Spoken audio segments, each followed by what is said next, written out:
Teater Sanggar Cerita mempersembahkan serial Sandiwara Radio Babat Tanah Leluhur. Saatnya hampir tiba. Sebentar lagi rasa sakit itu akan tiba. Aku akan menghentikan semedi itu setelah aku mendapatkan tanda-tandanya. Babat Tanah Leluhur, sebuah kisah kolosal dari tanah leluhur ratusan tahun yang silam di tanah Pasundan, yang diwarnai dengan kekerasan, ambisi, keserakahan, iri dan dengki, serta cita-cita dan cinta anak manusia. Kau belum juga mengatakan siapa pembunuhnya. Aku akan memberikan balasan yang setimpal padanya. Babat Tanah Leluhur. Naskah disusun oleh Tisar Sponsen. Ide cerita Cece Suhyar. Teknik dan montase Yadi Enos. Musik oleh Haris Sabar dengan sutradara Thomas Age. Babat Tanah Leluhur didukung oleh artis-artis Sanggar Prativi. Chris Urspon sebagai Raden Sakapalwaguna, Mucus sebagai Kilanjo, Herman sebagai Arit Lungka, AP Burhan sebagai Surembangan, dan pembawa cerita Neni Sumardi.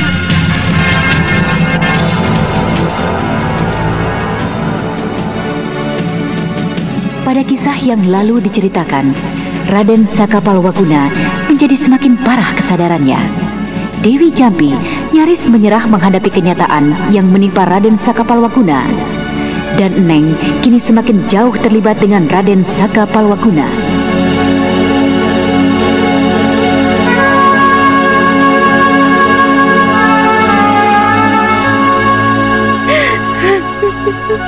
Bagaimana, Neng? Apakah kau mau melakukan permainanmu itu? Terus sampai datang satu keajaiban, satu mukjizat dari Yang Maha Agung. Tidak. Sudahlah, Neng, kau bantulah aku sekarang. Kita akan menyadarkan kembali pemuda ini. Hanya satu pesanku. Kau harus dapat menahan pemuda ini di sini. Jangan biarkan ia meninggalkan tempat ini dalam keadaan seperti sekarang ini. Baik, Neng. Ayo, bantu aku untuk mendudukkan kembali pemuda ini. Yuk. Iya, Neng. Ya, yuk, ya. Bagus. Nah, sekarang menyingkirlah kau. Aku akan melepaskan urat-urat dan jalan darah yang telah kututup tadi. Iya, iya, iya, iya.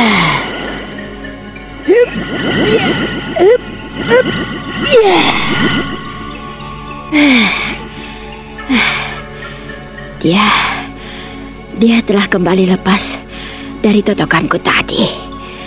Sebentar lagi dia akan sadarkan diri. Layanilah dia, biar aku keluar. Oh iya, jaga dirimu baik-baik, Neng. Iya, saya mengerti, Neng. Tuh, lihatlah, dia sudah mulai tersadar. Biar aku segera pergi saja ya.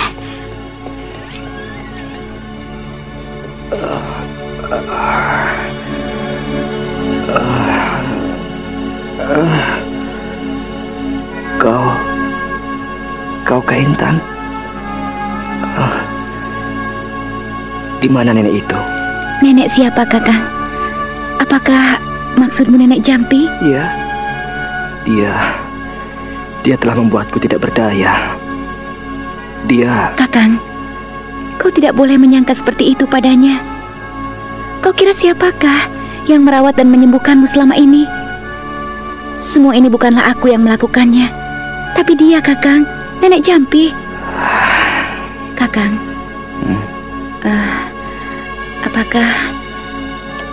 apakah Kakang dapat mengingat masa lalu Kakang? Apakah Kakang ingat tentang saudara-saudara Kakang? Tentang guru Kakang?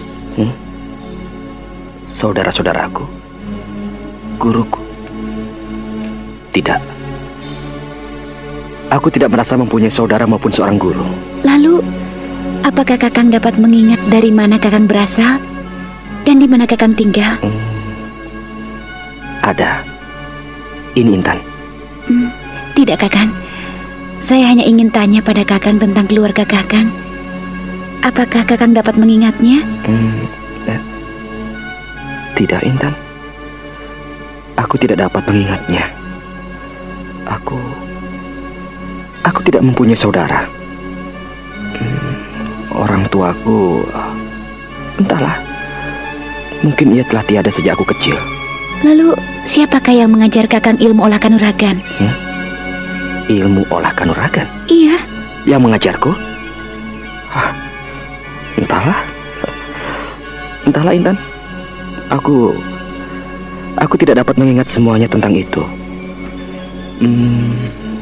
Apakah kau mengetahui tentang diriku? Tentang keluargaku? Tidak, Kakang. Saya tidak mengetahui tentang Kakang. Juga tentang keluarga Kakang. Maaf, saya hanya sekedar menanyakan saja, Kakang. Oh ya, apakah Kakang sudah merasa lapar? Bubur yang saya masak sudah matang sejak tadi. Terima kasih. Kau baik sekali, Intan. Bagaimana, Kakang? Saya ambilkan ya? Ya, sejak tadi perutku memang minta diisi. Baiklah, Kakang tunggulah di sini saja dulu. Saya akan mengambilkan bubur untuk Kakang.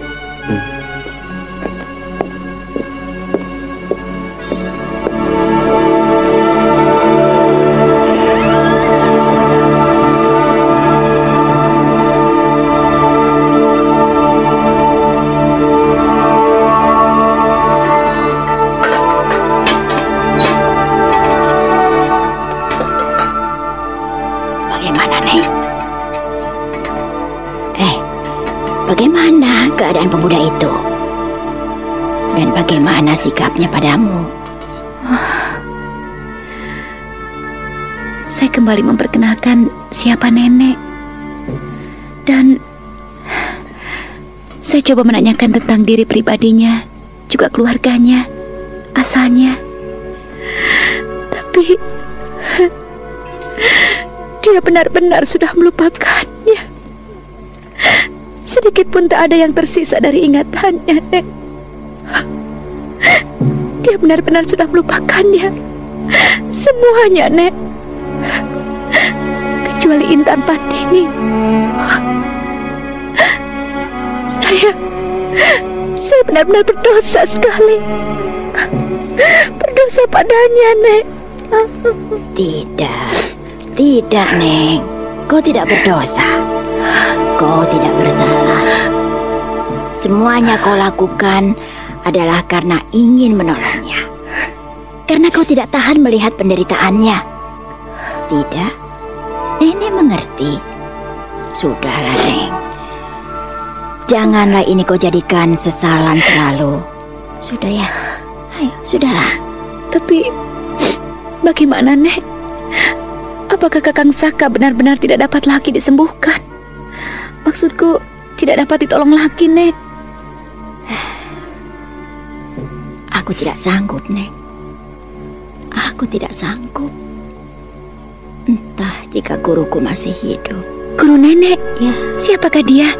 Dan di manakah dia berada, Nek? Kurasa itu tidak mungkin. Tidak mungkin, Nek. Usia guruku itu sudah tua sekali. 20 tahun yang lalu aku terakhir bertemu dengannya. Usianya sudah hampir 80 tahun. Tapi saya kira kita harus mencobanya, Nek. Melihat keadaannya Kakang Saka, tidak boleh dibiarkan terus-menerus dalam keadaan seperti ini. Oh ya, di manakah guru nenek itu tinggal? Jauh sekali di pantai selatan, di sekitar muara sungai Cimendung.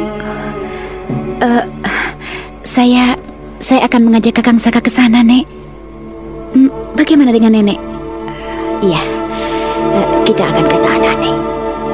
Tapi bersabarlah. Jangan terburu-buru seperti ini. Dalam keputusasaan ini, aku masih ingin mencoba untuk mempelajari keadaan diri anak itu. Baiklah, Nek. Tapi janganlah sampai terlalu lama. Saya merasa, batin saya merasa, saat ini saya sedang menumpuk dosa. Dengan kebohongan-kebohongan yang saya lakukan setiap saya berhadapan dengannya, Nek. Sudahlah, Nek. Saya akan mengantar bubur ini padanya. Ya, pergilah sana. Baik. 2 hari telah berlalu. Kesehatan Raden Sakapalwaguna menjadi kian sempurna. Keberadaan Neng di sisinya yang dianggapnya adalah Intan Pandini membuat semangat hidupnya kembali seperti semula. Dan pada suatu pagi di pinggir sungai Cipunagara,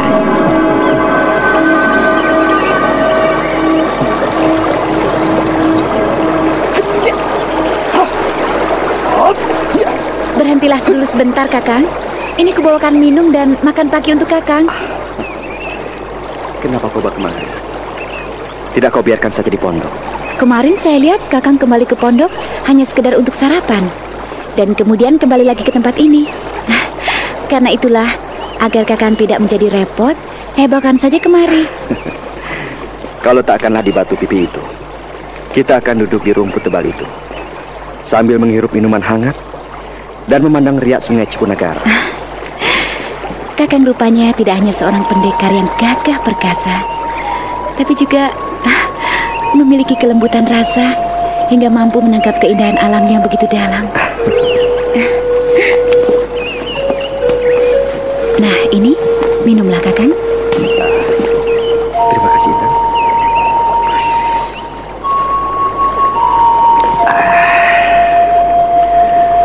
Alangkah nikmatnya minuman ini. Kakang, ini bersihkanlah keringat Kakang dengan kain ini. Terima kasih, Intan.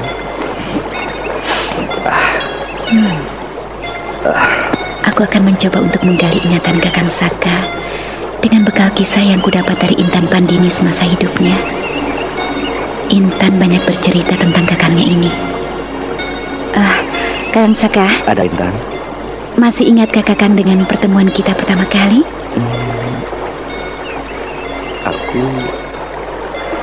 Oh ya, bagaimana itu terjadinya, Intan?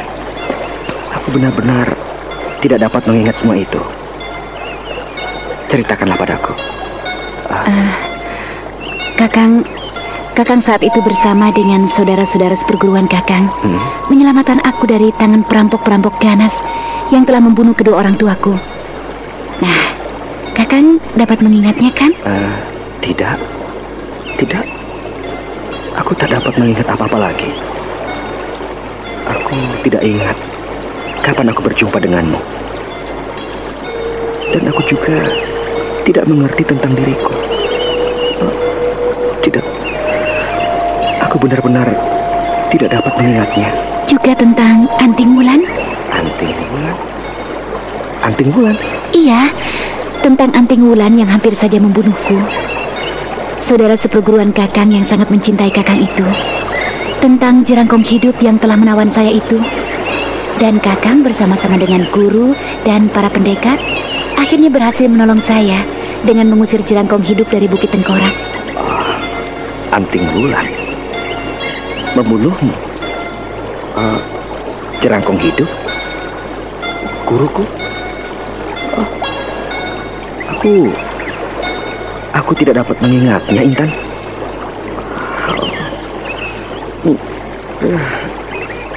Kepalaku terasa jadi demikian beratnya.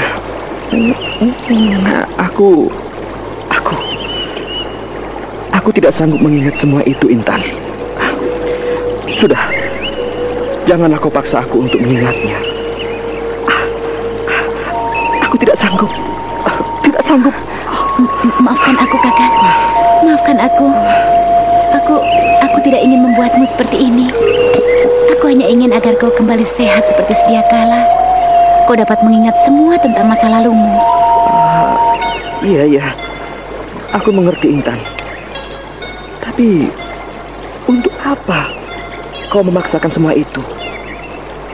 Jika aku tidak akan sanggup melakukannya. Biarlah. Aku aku hidup dalam keadaan seperti ini. Aku sudah cukup bahagia jika segera dapat membina rumah tangga bersamamu, Intan. Hidup berdua bersama-sama dengan... Ayolah. Intan, kita sudah cukup usia untuk melakukan itu. Aku dapat menghidupimu, menghidupi keluarga kita kelak. Aku sanggup untuk membuka hutan dan menjadikannya tanah garapan.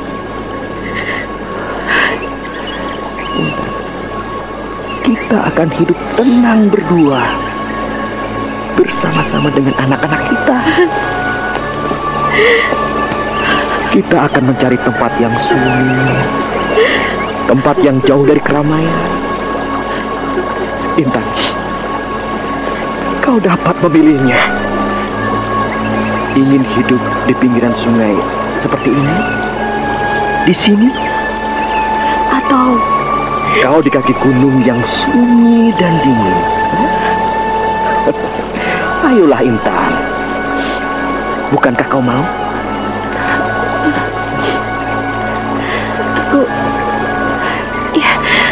Berilah aku waktu untuk memikirkannya, Kakang. Lusa atau mungkin besok, aku akan menjawab. Apakah aku sanggup dalam waktu yang dekat untuk segera membina rumah tangga? Kau pasti akan sanggup. Bukankah kau mencintaiku? Aku yakin kau tidak akan menolaknya. Iya, Kakang. Tapi berilah aku waktu untuk memikirkannya. Intan, kenapa kau jadi bersikap seperti ini? Apakah kau kini sudah menjadi ragu dengan diriku? Apakah mungkin kau akan menolak permintaanku ini? Tidak, Kakak. Aku masih seperti dulu, mencintaimu. Tapi aku harap kau mau memberikan waktu padaku untuk memikirkan hal itu, Kakak. Apakah aku harus segera membina rumah tangga? Ataukah aku harus menunggu beberapa saat lagi? Baiklah, Intan. Aku tidak akan memaksamu. Baiklah. Walaupun kita tidak segera berumah tangga, tapi kita akan tetap bersama-sama selalu, bukan?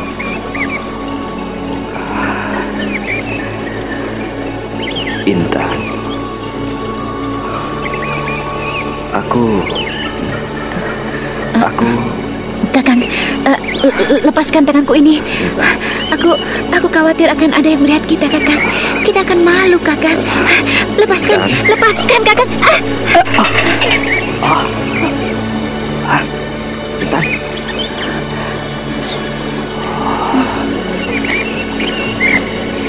Maafkan aku, Intan. Aku sudah membasahi kainmu dengan minuman yang tertumpah itu. Tidak apa-apa, Kakang. Lihatlah itu. Kainmu pun telah dibasahi oleh minuman itu. Sudahlah. Aku akan kembali berlatih. Kembalilah jika kau ingin mengerjakan sesuatu di pondok. Tidak, Kakang. Biarlah aku tetap di sini menemanimu berlatih. Aku akan duduk di sini saja, Kakang. Baiklah. Hup. Hup. Hup. Ya. Hup. Ya.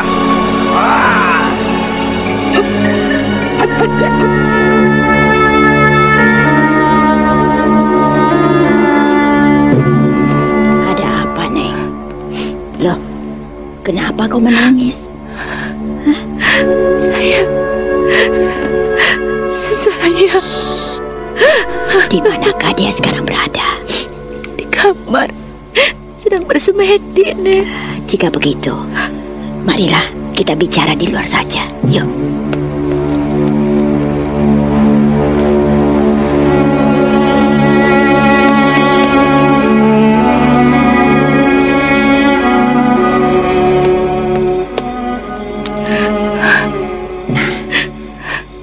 Ceritakanlah, ada apa dengan pemuda itu? Kenapa kau jadi seperti ini? Dia menghendaki agar saya dengannya segera berumah tangga, Nek. Bagaimana, Nek? Apa yang harus saya lakukan?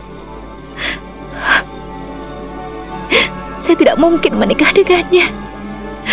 Dia tidak mencintai saya. Dia mencintai Intar Pandini. Dan lagi kakak Dampu Awu, Nek. Saya menunggunya. Apakah dia berjanji akan kembali menemuimu? Iya, Nek. Dia mencintaimu? Dia tidak mengatakannya. Tapi saya yakin dia mencintai saya. Dan dia begitu mengharapkan saya.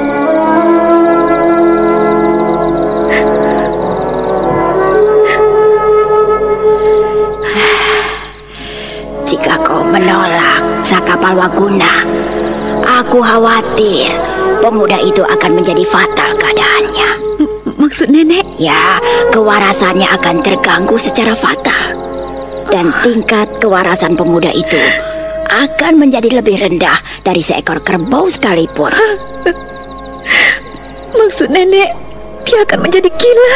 Iya, itulah yang akan terjadi dengannya, Neng. Pukulan batin yang akan datang lagi sudah tidak akan mungkin dapat diterimanya lagi.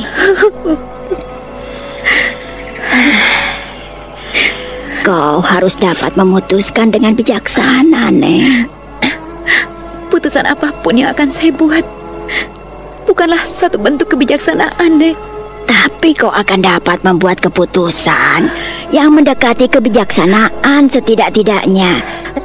Maksud nenek, saya harus mengorbankan Kakang Dampu Awuk untuk menolong Kakang Sakapalwaguna, saudaranya sendiri. Atau kau cobalah ke muara sungai Cimendung. Mencoba menyembuhkan Kakang Saka, Nek? Iya. Kau ajaklah dia menemui guruku, Aki Poho Sugala. Mudah-mudahan dia masih hidup dan dapat menolong pemuda itu, Neng. Maksud nenek, saya pergi tanpa nenek antar? Iya, berangkatlah berdua dengannya. Aku percaya dengan pemuda itu.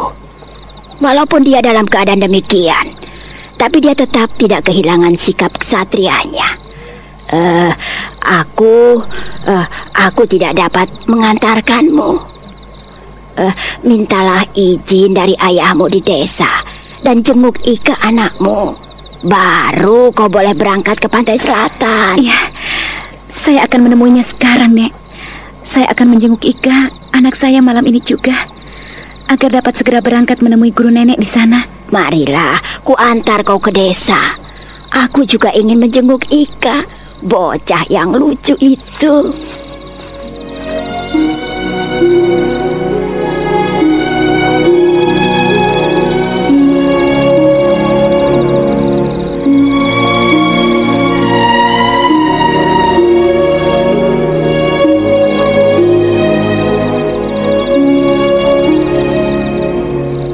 Malam itu juga, Neng dengan diantar oleh Dewi Jambi menjenguk Ika dan meminta restu pada ayahnya untuk pergi beberapa lama ke tempat yang jauh.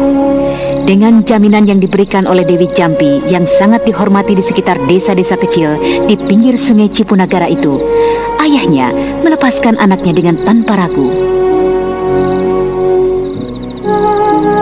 Dan keesokan harinya, di tempat yang sama, Neng menjumpai kembali Raden Sakapalwaguna yang sedang berlatih.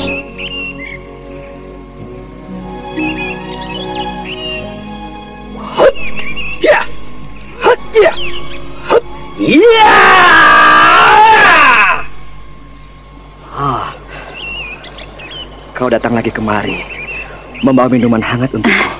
Benar, Kakang? Apakah saya mengganggu Kakang? Sama sekali tidak. Kau datang pada saat yang tepat untuk beristirahat. Lihatlah, peluhku sudah sedemikian banyaknya. Aku sudah lelah sekali dan butuh kehadiranmu dengan minuman hangat itu.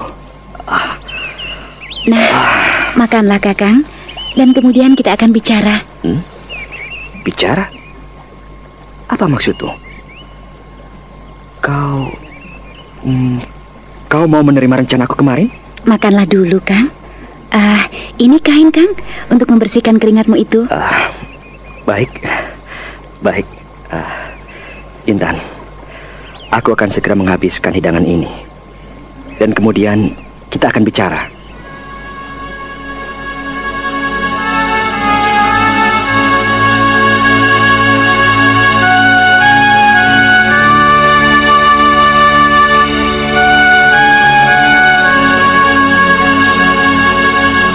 Raden Sakapalwaguna kemudian menikmati hidangan yang dibawa oleh Neng yang masih saja dianggapnya sebagai Intan Pandini kekasihnya. Sementara itu, Neng mengawasinya dengan hati yang terenyuh. Mengawasi pemuda gagah dan tampan akan tetapi bernasib malang dengan berbagai macam perasaan yang tidak menentu. Dewata, alangkah malangnya nasib Kakang Saka. Jika saja dia tahu siapa diriku, jika kelak dia kembali sadar akan dirinya dan siapa aku, tentulah dia akan membenciku yang telah mempermainkan dirinya. Demikian juga dengan Kakang Dampu Awu, orang yang aku tunggu dan aku harap-harapkan, tentu akan menjadi marah mengetahui aku berbuat seperti ini pada adik seperguruannya sendiri. Tapi aku tidak melihat jalan lain lagi untuk menyelamatkan Kakang Saka. Ya, mudah-mudahan saja Aki Poho Sugala, guru dari nenek, akan dapat mengembalikan ingatannya. Dan aku akan menerima akibat apapun yang kelak akan terjadi dengan diriku. Ya, akibat apapun. Intan, kau melamun? Iya, Kakang. Aku melamun memikirkan tentang masa depan kita, Kakang. Kau lihat, semua makanan dan minuman yang kau hidangkan sudah kuhabiskan tanpa sisa lagi. Nah, sekarang ada apa? Apa yang ingin kau bicarakan? Tentang masa depan kita, Kakang. Tentang rencana Kakang kemarin. Tentang rencana berumah tangga itu. Iya, bagaimana keputusanmu? Aku dapat menerima keinginanmu, Kakang. Tapi aku minta kau mau mengantarkan aku ke muara Sungai Cimendung untuk menemui kakekku dan meminta restu darinya. Muara Sungai Cimendung? Iya.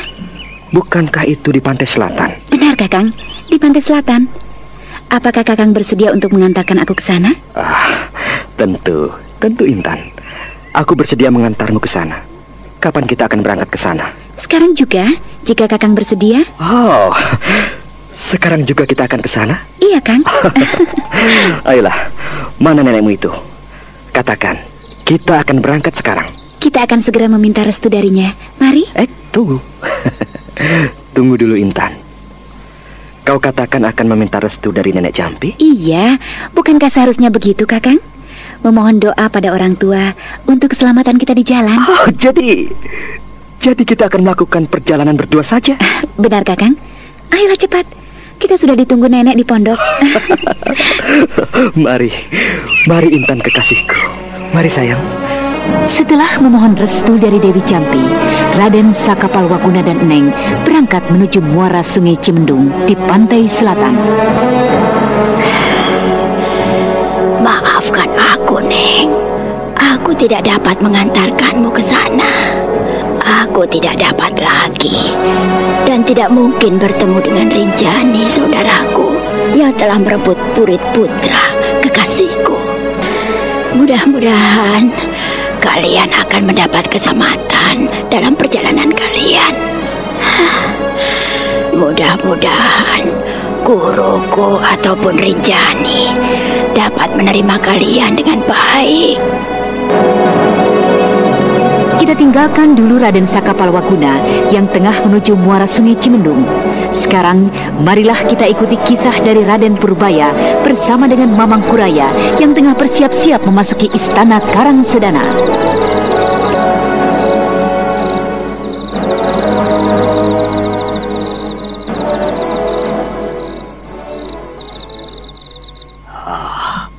Ingatlah, cucu. Kendalikan emosimu. Kita akan memasuki tempat yang sangat berbahaya. Gerbang kota raja cukup ketat penjagaannya. Saya akan mencoba kendalikan diri. Bagus. Kita terus saja ke sana, Kek. Kita coba melalui lorong rahasia yang dahulu saya pergunakan untuk meninggalkan kota raja. Maksudmu kita tidak perlu melalui gerbang itu? Ya, Kek. Dari lorong rahasia itu kita akan dapat tiba di puri istana yang terletak di pinggiran benteng kota raja. Oh, iya. Mudah-mudahan saja kita akan aman melalui lorong itu. Ayo, Kek. Lorong itu sudah tidak terlampau jauh lagi.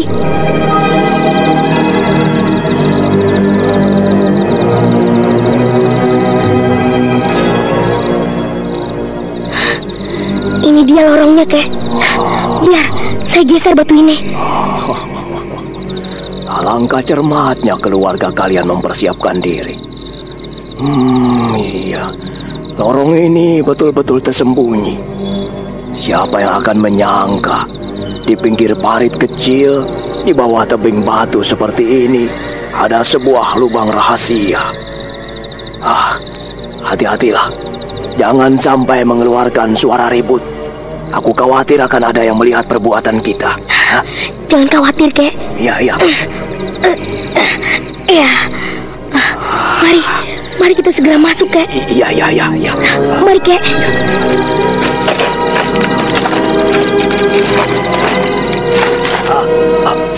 Sebentar, bocah, sebentar. Aku akan menarik batu ini kembali ke tempatnya dulu, ya.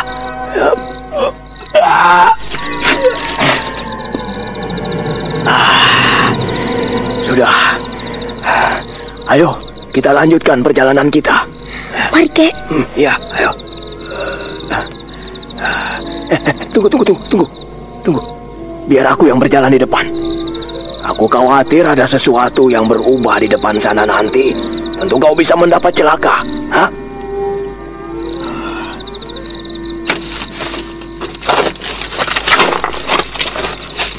Wah, hebat sekali. Benar-benar hebat. Pastilah terowongan ini dibuat pada masa kejayaan Karangsedana, saat mana masih dikenal dengan nama Kerajaan Sunda. Kerajaan Sunda? Iya. Kenapa? Apakah kau tidak mengetahui tentang masa lalu keluargamu? Sejarah dari kakek buyutmu? Sedikit saya tahu dari cerita ibunda. Dan juga dari catatan-catatan yang saya temui di perpustakaan istana. Tentang kebesaran masa lalu dari Karangsedana yang dikenal dengan nama Sunda atau Pasundan. Ceritakanlah, Kek. Ceritakanlah apa yang kakek ketahui tentang Karangsedana masa lalu. Tidak banyak yang ku ketahui, cucu. Yang aku ketahui dari ayahku adalah tentang kebesaran kerajaan Pasundan yang menguasai seluruh tanah Pasundan. Jika aku mendengar dan menyimpulkan cerita ayahku dulu, kebesaran kerajaan Sunda jauh melebihi kerajaan Galuh sekarang ini. Kakek buyutmu yang saat itu memerintah kerajaan Sunda ditaklukkan oleh Galuh. Menurut ayahku, saat itu kebesaran kerajaan Sunda tidaklah karena prajuritnya, tapi karena kebijaksanaan rajanya. Galuh adalah satu-satunya kerajaan yang merasa iri dengannya, dan diam-diam menyiapkan bala tentara dan menaklukkannya. Apa kau tidak mengetahui itu semua? Tidak, Kek. Saya tidak mengetahui sebanyak itu. Kelak, jika saya bertemu dengan ayahanda, saya akan menanyakan itu semua. Iya. Rupanya kita telah sampai, cucu. Tidak ada jalan lagi di depanku. Sekarang, kakek boleh mengangkat batu di atas kakek. Itu adalah lantai batu di taman. Iya. Baiklah, aku akan mencoba mengangkatnya sedikit dan melihat keadaan di luar sana, ya. Sebentar.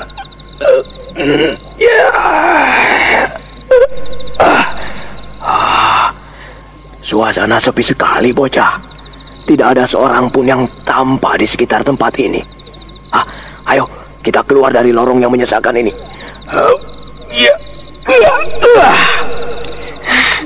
Ini adalah peristirahatan ayahanda di dalam kota raja.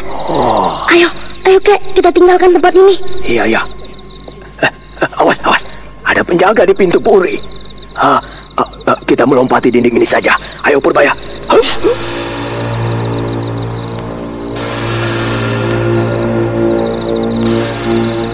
Dengan tanpa mengeluarkan suara, Raden Purbaya segera menyusul kakeknya Mamang Kuraya ke atas dinding puri dan kemudian melompat keluar.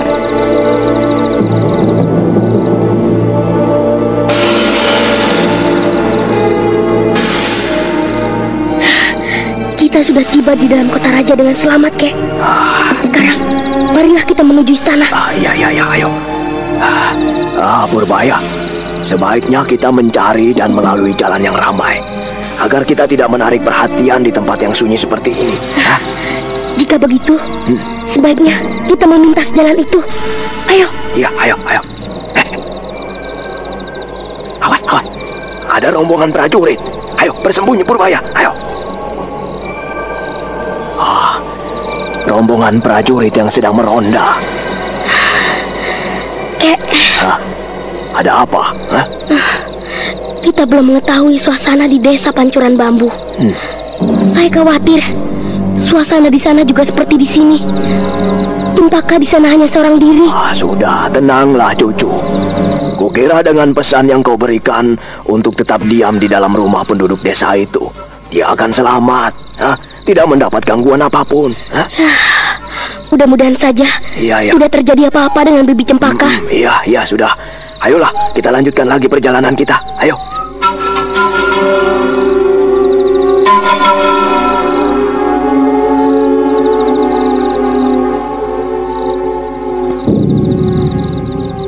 Oh, itukah istanamu Purbaya? Iya, Kek. Marilah kita coba memasuki melalui samping sana. Iya. Di sana banyak gerumbul pepohonan. Dari situ kita akan masuk ke taman dan kemudian memasuki kamar. Iya. Bekas kamar Ayahanda. Disitulah Ayahanda meletakkan harta pusaka Karangsedana. Iya, baiklah. Wah, dinding tembok ini cukup tinggi Purbaya. Sebaiknya kau kugendong saja. Baik, Kek. Ayo.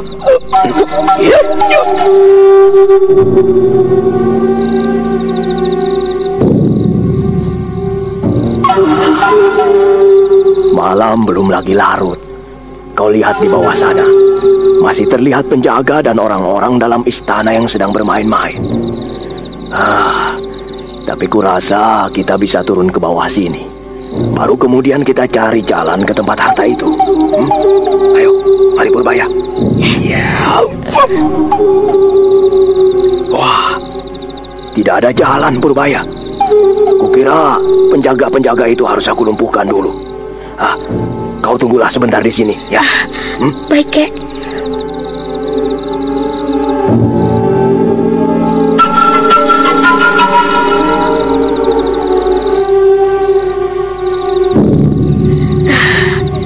Pastilah Prabu Jaya Suntana belum tiba dari Indraprasta.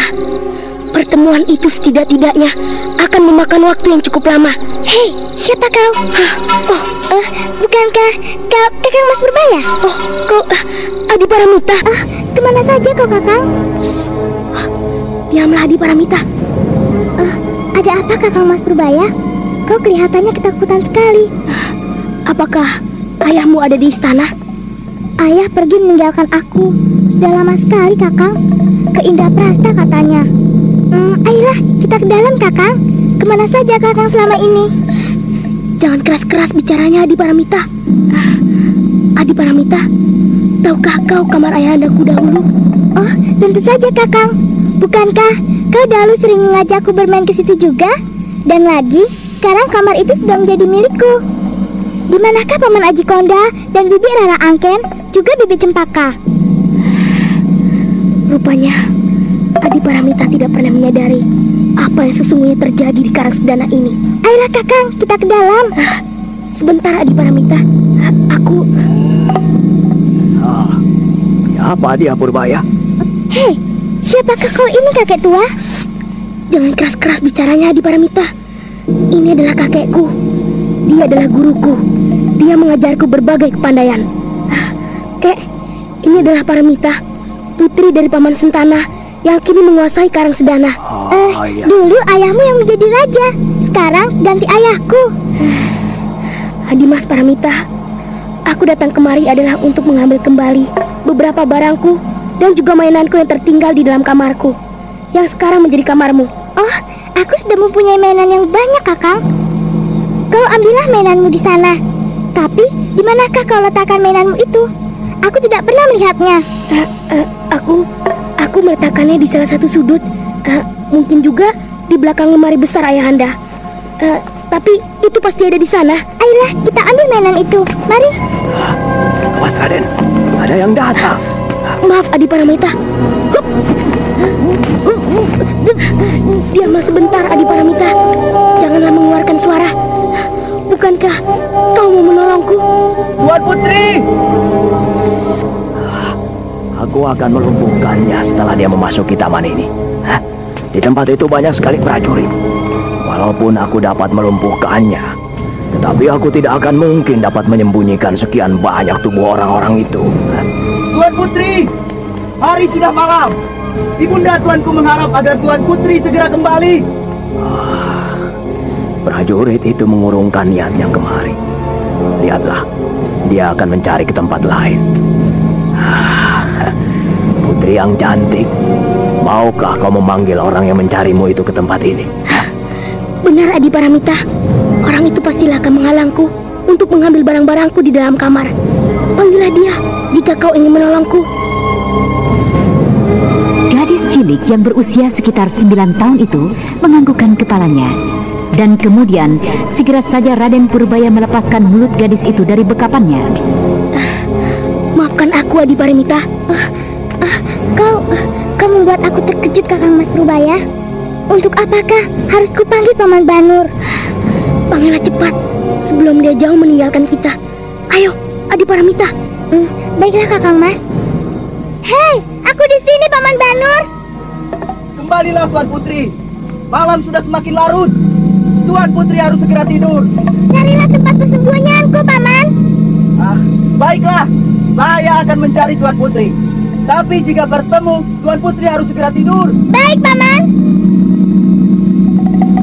Perlahan-lahan, prajurit pengasuh Putri Paramita memasuki gerumbul pepohonan taman istana. Dan ketika prajurit yang dipanggil dengan nama Paman Banur itu memasuki gerumbul,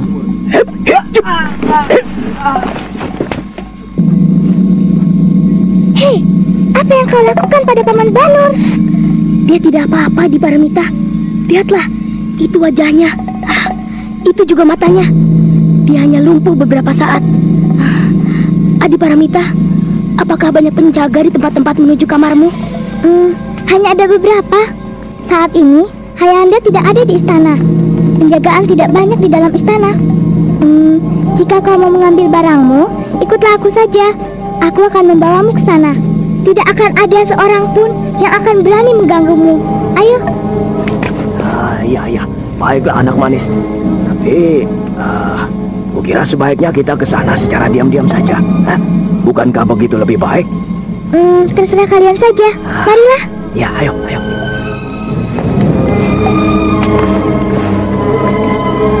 Dengan mengendap-endap, Raden Purbaya dan Mamang Kuraya yang diantar oleh Putri Prabu Jayasuntana memasuki kawasan Taman Sari. Beberapa orang penjaga yang sedang meronda berhasil dilumpuhkan oleh Mamang Kuraya tanpa sepengetahuan Putri Paramita yang berjalan di depannya. Dan ketika mereka hendak melalui lorong indah yang di kiri kanannya dipenuhi dengan bunga aneka warna, mereka melihat serombongan orang yang sedang melintas.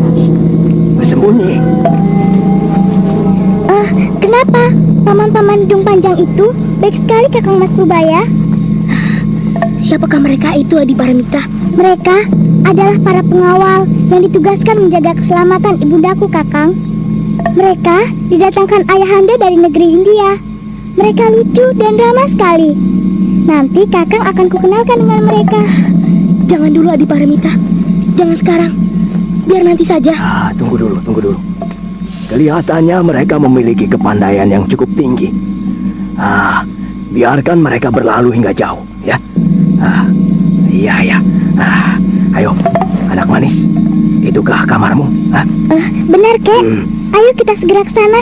Iya. Ibuku dan seorang dayang pasti berada di dalam. Ayolah, Ibu ibuku pasti akan senang sekali bertemu denganmu.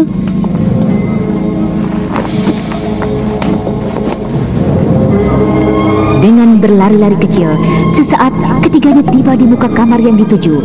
Dan kemudian Raden Purbaya dengan cepat membuka pintu kamar tempat harta pusaka Karang Sedana disembunyikan.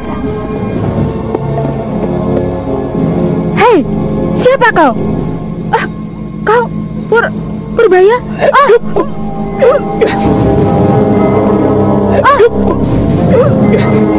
Apa yang kau lakukan?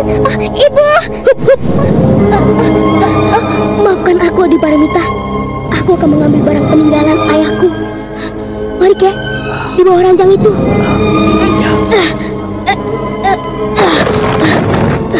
Ini, aku ingat betul. Inilah tempatnya di sini, Kek. Bongkarlah di sekitar sini. Ya, baik. Mundurlah kau, Purbaya.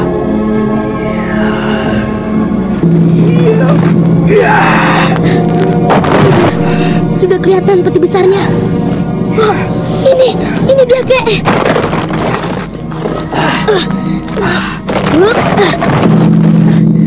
Berat juga peti ini, Kek.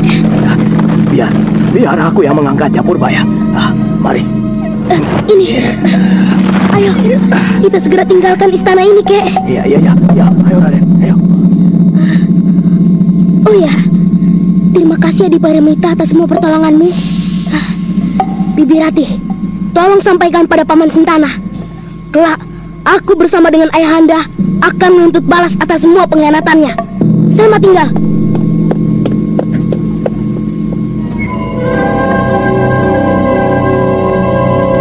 Dengan mengendap-endap, keduanya kemudian meninggalkan istana Karang Sedana dan kemudian menuju sebelah barat kota raja untuk mencari Prabu Ajikonda di kuil Siwa Agung.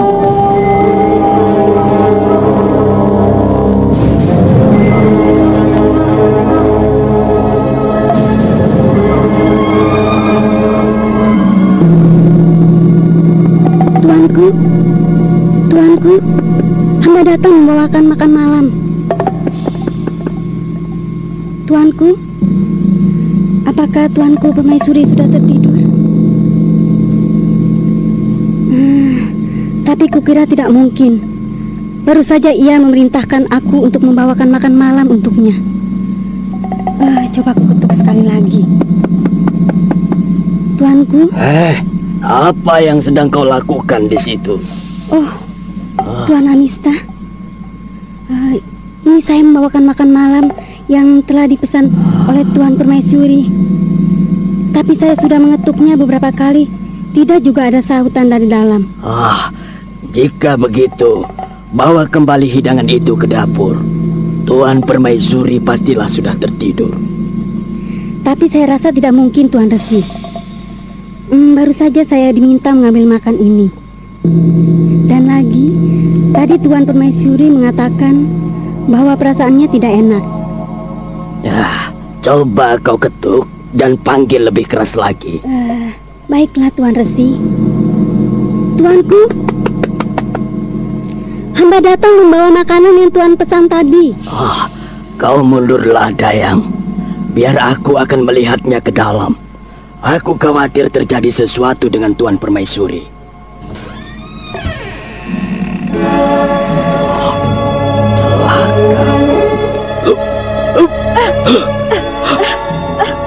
Putra Ajikonda masuk dan mengambil barang milikku. Tangkap dia! Tangkap pencuri itu! Baik, Tuan Putri. Hei, tutup gerbang istana. Ada pencuri masuk. Geledah setiap sudut istana. Tutup gerbang kota raja. Geledah, sana satu. Ayo, aku di sini.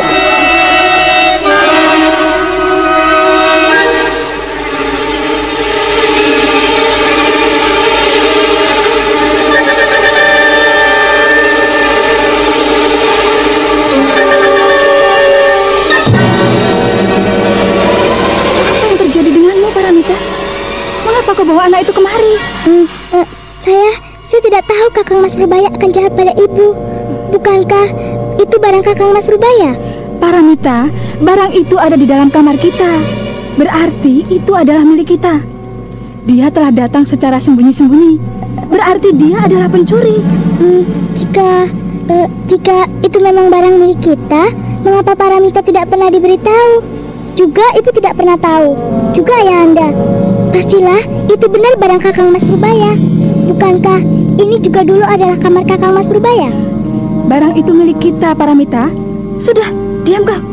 Masih juga kau membela pencuri itu. Tapi Kakang Mas Purbaya adalah kawan Paramita, Bu. Dia begitu baik dulu pada saya. Tidak mungkin dia mau mengambil barang milik kita. Anak nakal. Akan kukatakan pada ayahmu jika dia kembali. Dan kau akan segera menerima hukumanmu. Lekas pergi dan basuh kakimu. Baiklah, Bunda.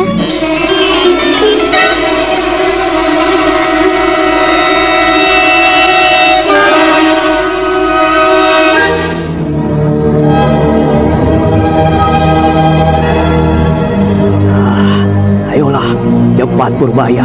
Sebentar lagi tentu seluruh kota raja ini akan dipenuhi oleh prajurit-prajurit yang mencari kita. Itu dia kuilnya. Ayo.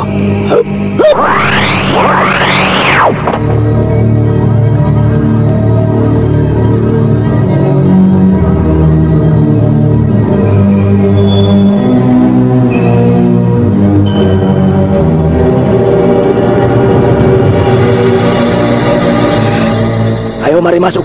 Ayo, Purbaya. Bukankah ini kuil Siwa Agung? Iya. Di manakah ayahandaku berada, Kek? Ayolah, mari kita masuk saja ke dalam. Ayo. Berhenti dulu Kisana. Siapakah kalian ini? Untuk apa kalian memasuki kuil agung ini pada malam-malam seperti ini? Maaf, kami sedang mencari seseorang di dalam sini. Siapakah yang Kisana cari? Di sini tidak ada seorang pun yang tinggal kecuali saya sebagai pengurus kuil ini. Saya mencari ayahandaku Prabu Ajikonda. Kau bicara apa? Aku mencari ayahandaku, Paman. Ayahandaku Prabu Ajikonda, penguasa Karangsedana, beberapa waktu yang lalu. Sebaiknya kalian keluar saja. Saya tidak tahu menahu yang kalian bicarakan. Maaf Kisana. Apakah benar Kisanak akan mengusir kami? Mengusir Raden Purbaya, putra dari junjunganmu?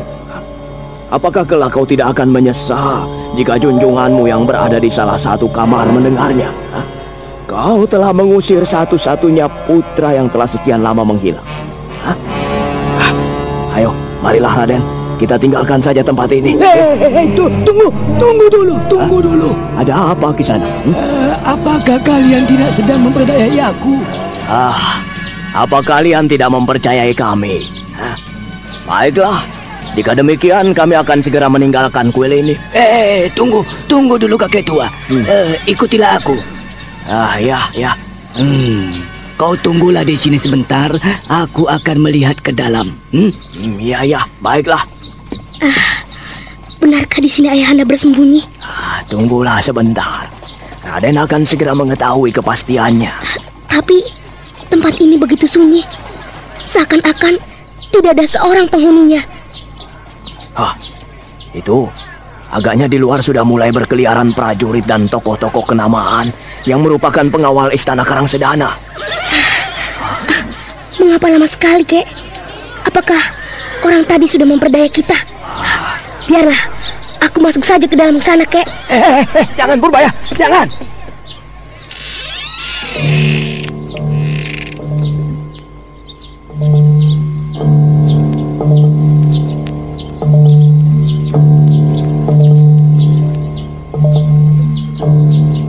Raden Purbaya yang tidak dapat menahan diri lagi segera saja memasuki pintu di mana tadi penjaga kuil itu menghilang. Akan tetapi, baru saja pintu itu terbuka, belasan anak panah melesat menyerang bocah yang ceroboh itu.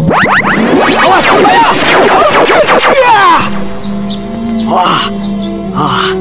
Lihatlah itu buktinya. Jika kau tidak waspada, bahaya selalu ada di mana-mana. Sekalipun di tempat tinggal ayahmu sendiri. Tapi kenapa bisa begini, Kek? Di mana orang tadi?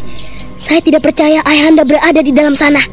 Baiklah, kita lihat sekarang ke dalam sana. Ayo, kita masuk ke dalam. Kek.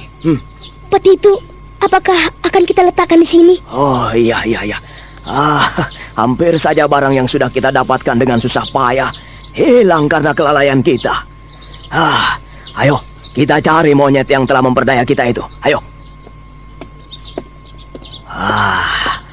Monyet itu pastilah sedang bersembunyi dan mempersiapkan jebakan untuk kita. Biar akan ku coba mencari di mana dia bersembunyi. Kita akan mendapat keterangan yang jelas hanya dari orang itu. Iya. Hup.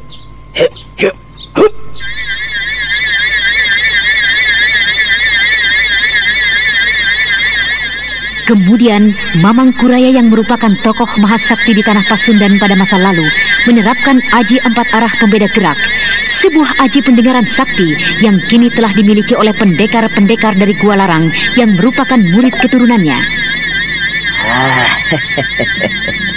Monyet itu berada di depan kita di ruang itu. Mari kita masuki pintu itu.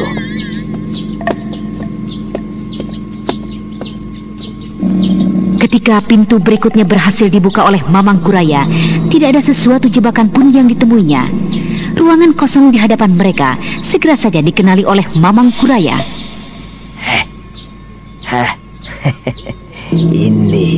Inilah ruang yang kulihat tadi siang. Ya, disinilah ayahandamu kulihat sedang berkumpul bersama dengan beberapa orang pengikutnya. Keluarlah Kisanak. Ayo keluarlah, atau aku akan menarikmu keluar dari arca-arca di sudut itu. Setelah beberapa saat tidak mendapat jawaban, Mamang Kuraya melangkah maju ke tengah ruangan mendekati tempat persembunyian penjaga kuil Siwa Agung. Akan tetapi, tanpa diduga-duga dari atas atap kuil yang tinggi, sebuah jaring yang cukup besar jatuh dan siap untuk membungkus tubuh kedua kakek dan cucu itu.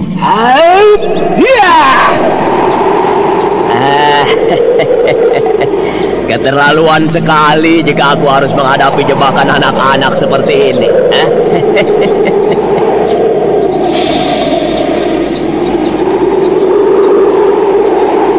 Sambil tertawa terkekeh-kekeh, Mamang Kuraya mengangkat tangannya ke atas dan segulung angin yang keras bertiup dan menahan luncuran jaring yang turun menimpanya.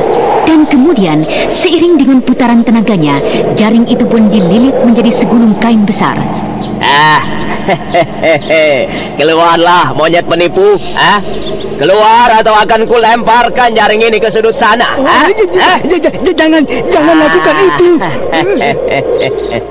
Begitulah. Jangan bersembunyi saja seperti kecoa busuk.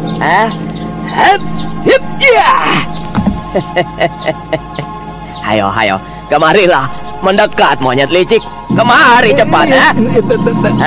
Baik Tuan, baik.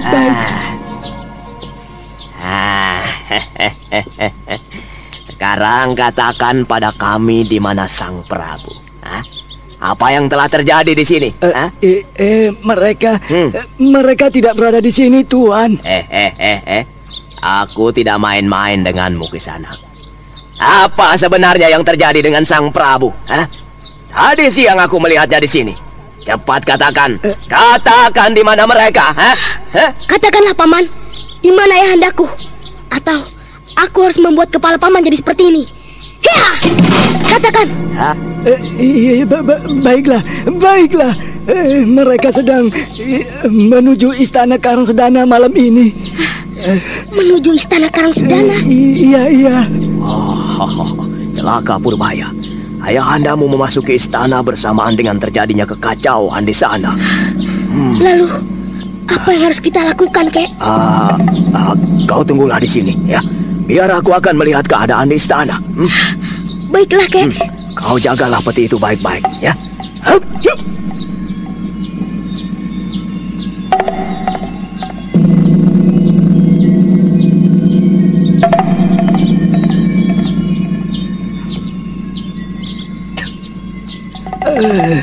Benarkah kau putra dari Sang Prabu Aji Konda? Benarkah kau adalah Raden Purbaya? Sudahlah, jangan mengoceh saja. Kau telah membuang waktu banyak, Paman. Jika saja sampai terjadi sesuatu dengan ayahandaku karena ulahmu itu, aku akan memberimu ajaran. akan kupatahkan tanganmu atau kuhancurkan mulutmu itu. Ada yang datang. Sembunyi cepat. Tunggu dulu tuanku. Ada orang di dalam sini.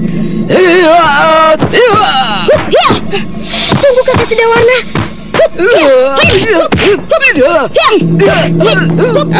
Tunggu Pak Sedawarna. Dia putraku Purbaya. Tunggu. Ayahanda. Anakku Purbaya. Bagaimana kau bisa berada di sini? Ayahanda. Di mana ibumu, Nak? Ayahanda. Ibunda sudah tiada. Ibunda sudah tewas di padepokan Gua Larang. Dinda Rara Angken. Hei, Purbaya. Bagaimana kau bisa berada di sini? Bersama siapa kau kemari? Ya tuanku, Raden Purbaya luar biasa sekali. Dia mampu menghindarkan diri dari serangan-serangan hamba yang hebat. Entah siapakah yang memberikan pelajaran pada Raden. Ananda kemari bersama dengan kakek Mamangkuraya, yang juga adalah guru Ananda. Iya. Sekarang kakek sedang keluar mencari ayahanda. Mamangkuraya, tokoh angkatan beberapa puluh tahun yang lalu. Apakah dia masih hidup? Dialah yang mendidik Ananda di samping tokoh-tokoh yang lain. Delaka. Rupanya tempat ini pun tidak luput dari pemeriksaan mereka. Ayo, kita tinggalkan tempat ini, Purbaya. Hanung, kau hambatlah dia dengan caramu. Baik, tuanku.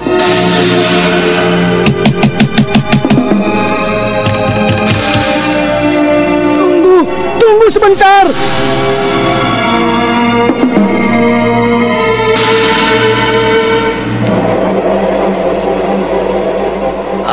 Ayo cepat Purbaya.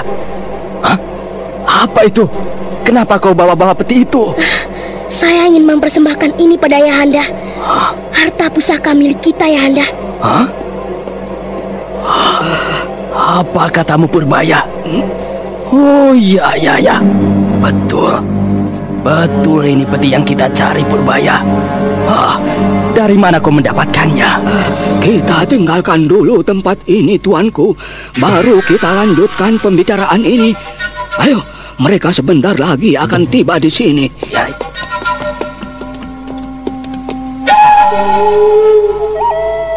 Dengan tergesa-gesa, Raden Purbaya segera menyeret penjaga kuil Siwa Agung itu dan peti harta yang didapatkannya ke sudut ruangan.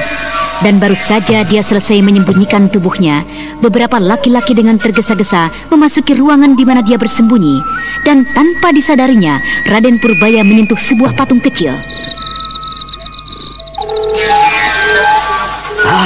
Kita langsung ke Kedung Anyar, tuanku. Ya, baiklah. Mari kita ke sana. Sebentar, ayahanda. Ya. Kita singgah sebentar di pancuran bambu. Ada apa di sana? Ada sesuatu milikmu yang tertinggal. Alah, sudahlah, biarkan sajalah. Tidak, kita ke sana dahulu, ayahanda. Ananda akan menjemput Bibi Cempaka. Cempaka? Dayang kecil itu? Iya, ayahanda. Alah, sudahlah Purbaya, biarkan saja anak itu. Biarkan saja anak itu. Sementara di sana nanti, satu saat kita akan menjemputnya. Ini, ayahanda bawalah. Hup. Ya. Saya akan menjemputnya dan kemudian mencari ayahanda di Kedung Anyar. Tunggu Purbaya, tunggu dulu. Sengkon, angkat peti itu. Kita ke pancuran bambu dulu. Baik, tuanku.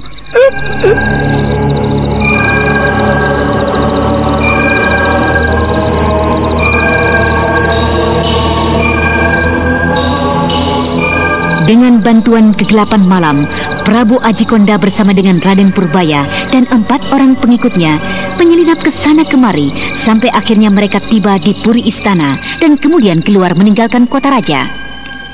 Dengan tergesa, kelompok pelarian dari kota raja Karang Sedana itu menuju desa Pancuran Bambu.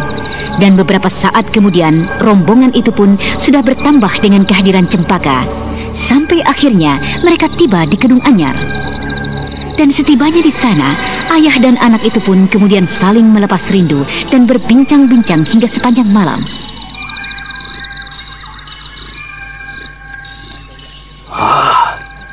Kepandaianmu luar biasa sekali, anakku. Sungguh hebat sekali gurumu itu. Alangkah bahagianya aku jika ia juga mau memperkuat barisanku untuk menggempur Prabu Jayasuntana. Saya kira kakek bersedia untuk membantu ayahanda. Segera setelah Karang Sedana dapat kurebut, aku akan segera memindahkan makam ibumu dari Gua Larang hingga ke tempat pemakaman keluarga kita di pinggir kota raja. Lalu mengenai pembunuh ibumu akan segera kita cari. Aku juga pernah mendengar nama orang itu. Rako Sapala. Dia tinggal di sekitar kompleks istana. Dia menempati sebuah gedung yang cukup besar. Kita akan mencari kesempatan untuk membalas dendam ibumu. Fajar telah datang. Tidurlah Purbaya. Tentu lelah setelah semalaman tidak memejamkan mata. Ayo. Baiklah ayahanda. Ananda pamit undur untuk beristirahat. Tidurlah Purbaya. Besok kita akan membicarakan banyak hal tentang Karang Sedana. Ayo, tidurlah.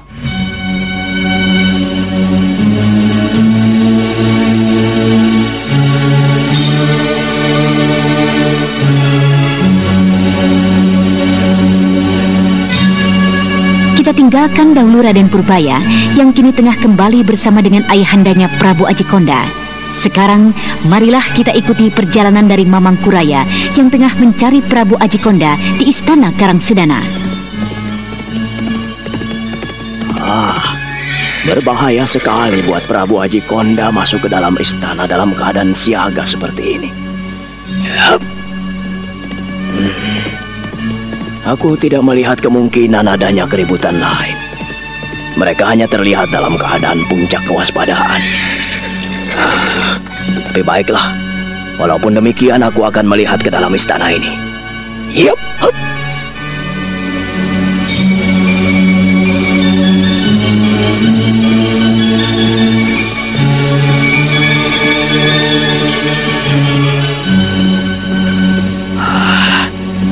Tidak ada tanda-tanda apapun di dalam.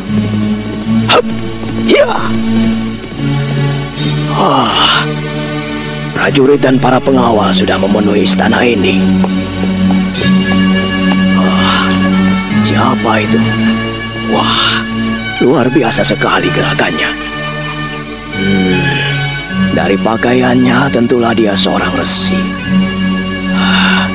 Rupanya orang itu berasal dari tanah seberang. Ya, dari India.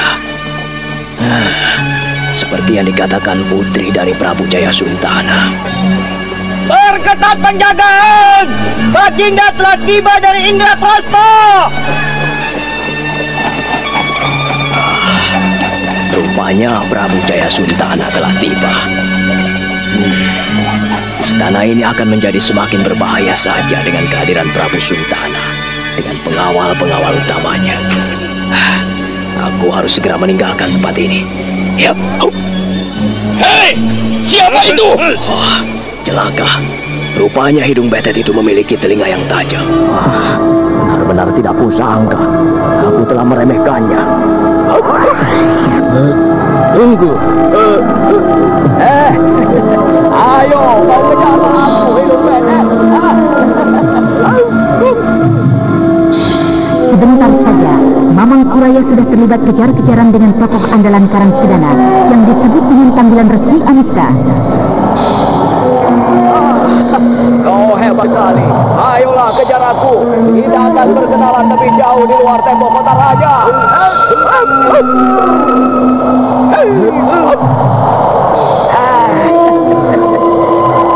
Hebat juga ilmu larimu, sobat. Siapakah kau ini, orang tua? Kepandaianmu pun kukira bukan tandinganku. Tapi sebagai pengawal istana, aku harus menjaga dan melakukan tugasku dengan sebaik-baiknya. Karena itu, aku akan mencoba untuk menangkapmu. dan membawamu kembali ke istana. Ayolah kita coba saja segera. Sudah lama aku tidak menemukan tandingan yang dapat memuaskan hatiku. Agaknya kau cukup mengembirakan aku. Ayolah, ayo. Sebelum kita memulai, apakah aku dapat mengetahui dengan siapa aku berhadapan?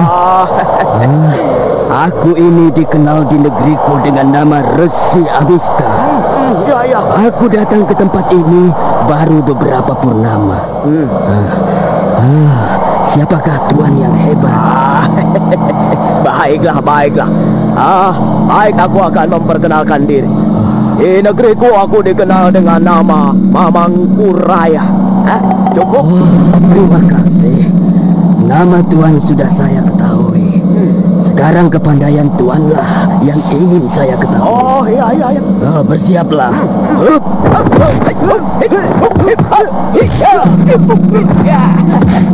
Laki-laki tinggi kurus dengan hidung panjang berkulit hitam legam menyerang Mamangkuraya dengan pukulan-pukulan yang cepat dan ganas. Dan sekali-kali laki-laki asing itu menjatuhkan diri melakukan serangan-serangan ke arah bagian bawah bagaikan seekor penggiling. Sedangkan Mamangkuraya masih saja terkekeh-kekeh gembira melayani serangan-serangan lawannya.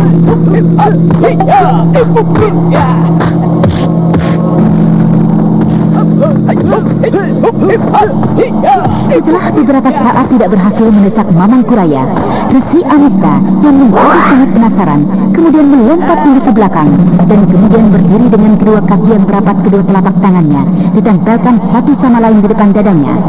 Dan mulutnya komat kamit mengeluarkan kata-kata yang tidak dapat dimengerti oleh Mamangkuraya.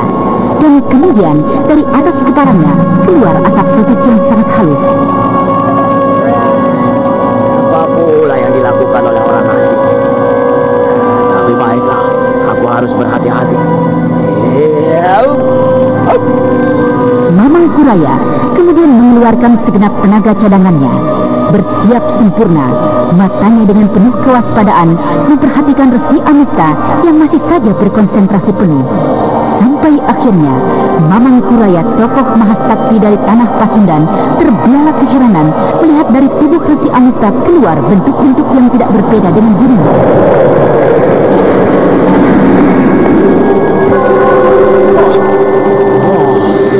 Dewata aku, ilmu apakah yang dimiliki Resi asing ini? Ilmu sihir aku. Dia mampu memecah tubuhnya hingga menjadi 5.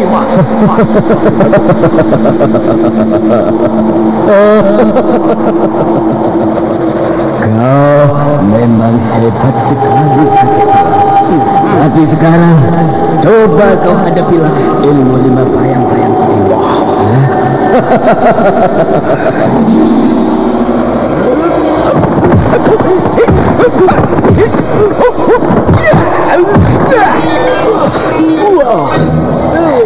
Kurang ajar. Ilmu Pancawayang ini benar-benar menyulitkan aku.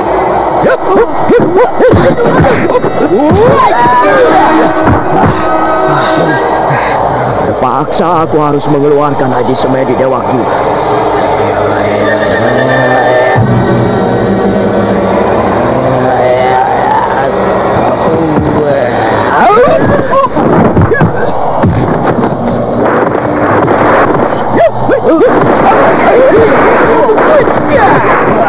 Pertempuran antara kedua tokoh mahasakti itu pun kembali berlangsung menjadi kian menggemuruh. Kali ini yang tampak pada pandangan mata adalah 6 orang yang saling menyerang. Dahan dan batang-batang pohon berderak patah terkena angin pukulan mereka. Pertempuran terus berlangsung. Akan tetapi Resi Amista tetap saja tidak berhasil mendesak lawannya, apalagi mengalahkannya. Akan tetapi Mamangkuraya yang berhasil mangkul bentuk-bentuk dari Resi Amista tidak juga berhasil membuatnya tak berdaya. Bentuk-bentuk kemarahan itu mampu bangkit untuk kemudian menyerangnya lagi.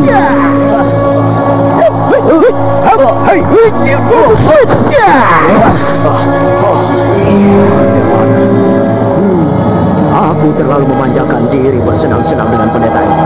Celaka, aku sampai melupakan cucuku Purbaya.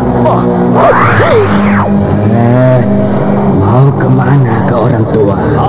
Aku mempunyai urusan penting yang harus aku kerjakan. Sampai bertemu lagi orang asing. Yuk.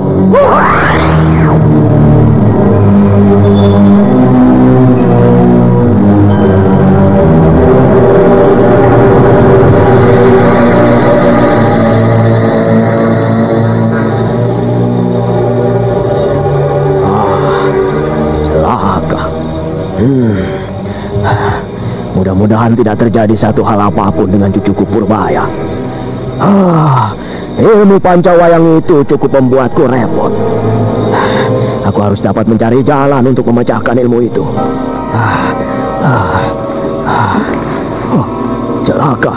Kuil Siwa Agung itu sudah dipenuhi dengan para prajurit dan tokoh-tokoh istana Karangsedana. Aku harus menyelidiki keadaan di dalam sana. Yep.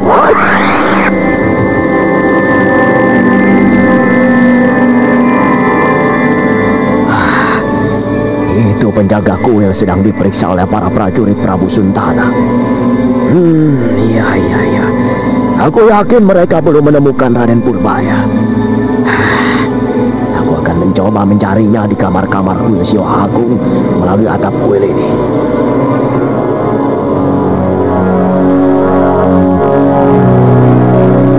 Dengan teliti, Mamang Kuraya meneliti satu persatu ruangan pada kuil Siwa Agung sampai akhirnya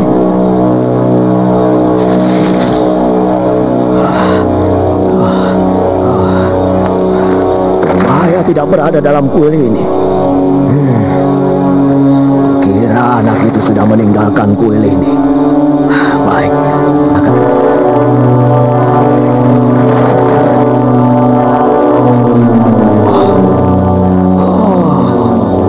hampir di setiap sudut sekitar kuil ini kuperiksa, tapi tidak juga kutemukan cucuku itu.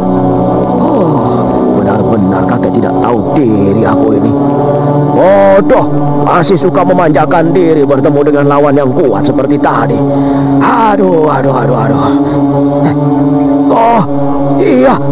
Mengapa aku lupa? Wah, iya. Pastilah Purbaya sudah meninggalkan kota raja dan menungguku di desa Pancuran Bambu bersama dengan Cempaka. Iya. Aku akan segera ke sana.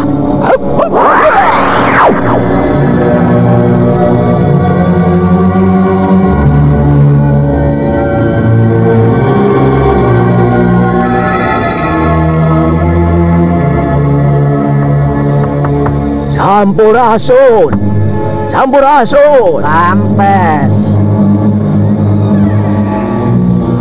Loh. Kau orang tua. Ada apa kau kelihatan terkejut di sana? Di mana Cempaka cucuku? Mari silakan masuk dulu. Iya. Duduklah. Iya. Mungkin aku bersalah padamu orang tua. Cucumu tadi beberapa saat yang lalu telah pergi dari sini. Cucumu yang laki-laki itu yang menjemputnya. Dia menjemputnya. Apakah dia tidak menitipkan pesan-pesan untukku? Kelihatannya mereka tergesa-gesa. Cucu laki-lakimu itu datang bersama dengan beberapa orang laki-laki yang... Apa? Aku tidak dapat mengenal wajahnya. Mereka sebagian memakai caping dan jika tidak salah dengar, cucumu itu memanggil salah seorang itu dengan sebutan ayahanda. Iya. Aku lupa menanyakan tentang dirimu, karena yang menjemput adalah cucumu sendiri. Dan lagi mereka kelihatan sangat tergesa-gesa sekali. Iya. Sudahlah, baiklah Kisanak. Terima kasih atas semua kebaikanmu. Jika begitu, aku pamit saja. Aku akan mencoba mencari di tempat keluarganya yang lain. Ya, mari. Mari.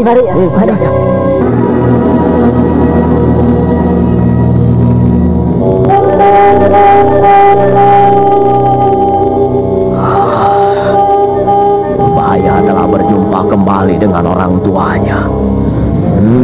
Ya.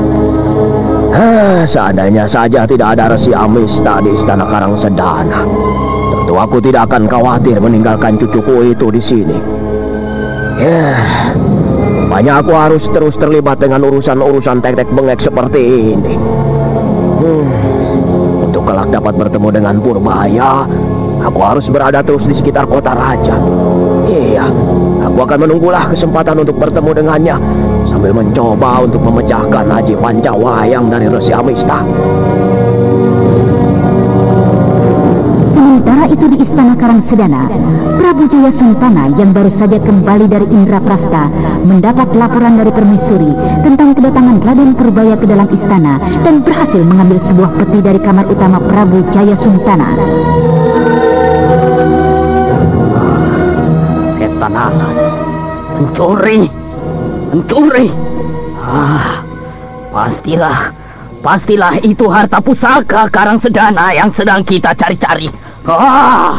Berbahaya sekali jika sampai mereka berhasil mendapatkan harta pusaka itu. Bagaimana bisa mereka masuk ke dalam istana ini? Mengapa mereka sampai bisa masuk ke dalam kamarku ini? Di mana para pengawal istana? Para pengawal dalam. Resi Amista harus mempertanggungjawabkan semua perbuatan ini. Kanda, jika Kanda ingin masalah ini menjadi lebih jelas, tanyakanlah semua ini kepada Paramita. Paramita? Putriku itu? Dinda, apa hubungannya semua ini dengan dirinya? Saya juga tidak begitu jelas masalahnya, Kanda. Paramita masih saja merajuk sedih di kamar kita. Mari Dinda, aku harus membuat terang masalah ini. Aku harus menghukum anak itu jika seandainya dia memang membantu pencuri harta itu untuk masuk ke dalam sini. Ayo Dinda. Tapi Kanda, Paramita masih terlalu kecil. Usianya belum lagi genap 10 tahun. Dan lagi, dia adalah satu-satunya putri kita. Kau terlalu memanjakannya. Sampai-sampai tidur pun kau temani.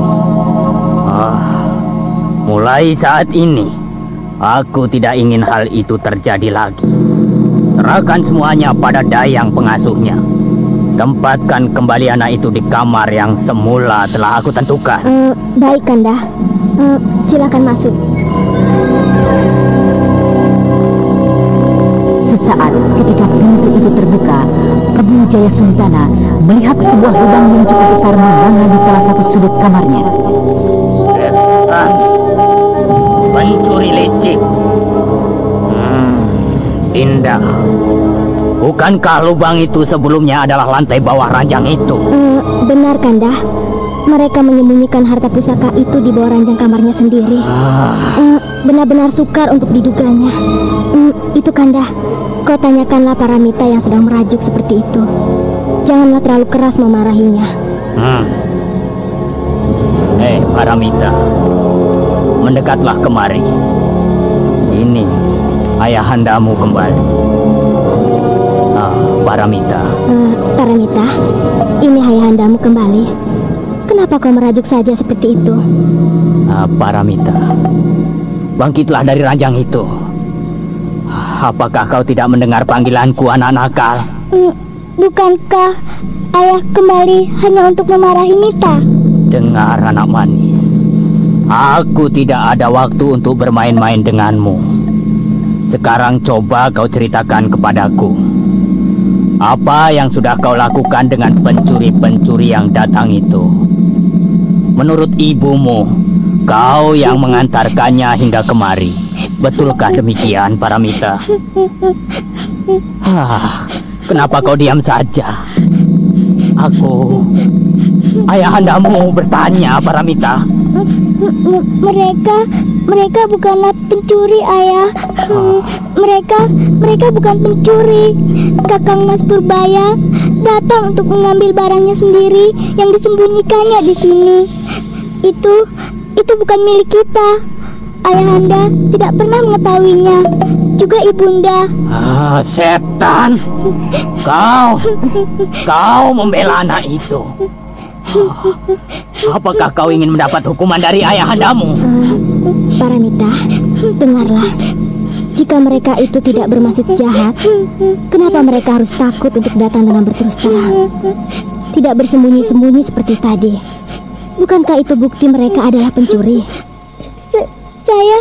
Saya tidak mengerti. Tapi saya yakin Kakang Mas Purbaya bukanlah orang yang jahat. Dia baik dengan saya. Dia banyak memberikan mainan dan selalu mengajak saya bermain. Jadi benar kau yang mengantarkan anak itu masuk kemari, sehingga setan itu dengan leluasa mengambil peti harta itu dari kamar ayahandamu. Iya. Setan. Hei Dayang, bawa anak ini ke kamarnya yang dulu dan kunci dia di dalam sana sampai kuperintahkan untuk melepaskannya keluar. Kanda. Itu adalah perintahku, Dinda. Paramita tidak boleh kita biarkan menjadi liar seperti itu. Hei, cepat bawa dia keluar dari kamarku. Ayo.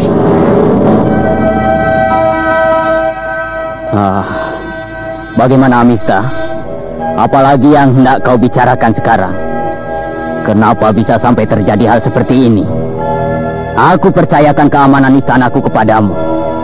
Kepada engkau yang katanya mampu menggulung seluruh tokoh Pasundan ini dengan kepandaianmu itu. Apa jawabmu, Amista? Oh, ampun tuanku. Kejadian yang baru saja terjadi adalah di luar kuasa hamba. Hamba benar-benar tidak mengerti mengapa penjagaan yang sudah hamba buat sedemikian ketatnya masih juga berhasil disusupi oleh mereka. Ampunkan hamba. Hanya itukah pertanggungan jawabmu? Ampun tuanku. Sesungguhnya lah pencuri itu memiliki kepandaian yang sangat tinggi. Akan tetapi walaupun demikian hamba masih dapat melayaninya. Tapi peristiwa ini bisa sampai terjadi adalah karena maaf tuanku, menurut salah seorang pengawal adalah karena Tuan Putri sendiri. Pengawal Banur telah menceritakan semuanya pada hamba. Kau benar, Amista. Karena itulah anakku kuberikan hukuman saat ini. Dan untukmu aku beri maaf. Ini kuperkenalkan kau dengan Kirangga, seorang wakil dari Indraprasta. Kirangga dikenal juga dengan panggilan Raden Kuda Amoksa. Beliau adalah masih keluarga dengan Prabu Sora di Indraprasta dan juga Prabu Sana di Galuh. Hormat saya untuk Tuan Kuda Amoksa. Saya adalah seorang pengembara asing yang tiba di Pasundan dan mendapat belas kasihan dari Sang Prabu Suntana. Seorang tokoh sakti seperti engkau, masa hendak melempar tanggung jawab pada seorang bocah kecil? Ampun Tuanku Amoksa. Ku dengar dari Kakang Prabu Suntana, engkau sesumbar mampu untuk menggulung tokoh-tokoh Pasundan dengan kepandaianmu, dan sanggup untuk mengalahkan tokoh seperti Jelangkong Hidup. Benar demikian, Amista? Itulah bentuk dari pengabdian hamba pada Baginda Suntana. Dan memang demikian janji hamba sesungguhnya. Kau sombong sekali, Amista. Apakah dapat kau buktikan semua ucapanmu itu? Apakah harus hamba buktikan saat ini juga, tuanku? Iya, buktikanlah saat ini juga, agar Kakang Suntana tidak menjadi korban dari omong besarmu itu. Buktikanlah, Amista.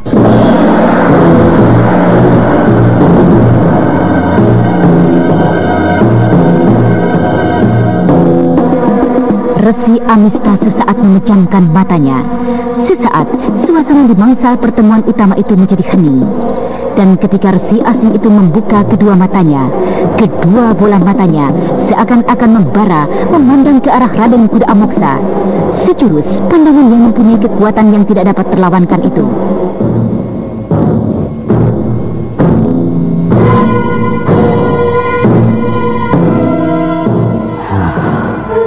Katakanlah Tuan Kuda Amoksa.